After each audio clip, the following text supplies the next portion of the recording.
How to send pictures and snaps on Snapchat. So you just have to open your Snapchat, and as you can see, if I'm going to send a picture to my friend, for example, I'm going to import a file or picture from a gallery and send this to my friend. Let's look for my friend Jenny.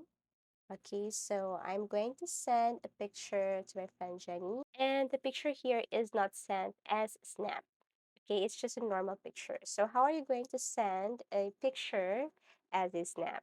So go back to your home, camera or home page, and then you just have to swipe to the right.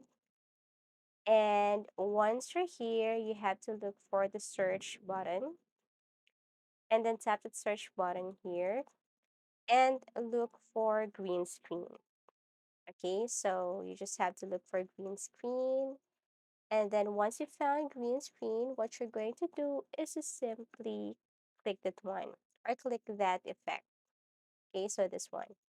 Now you just have to import your picture here, but make sure that your face is not visible here. Okay, once done, send that to your friend and you will see here snap send. As easy as that. Thank you so much for watching and see you again in our next videos.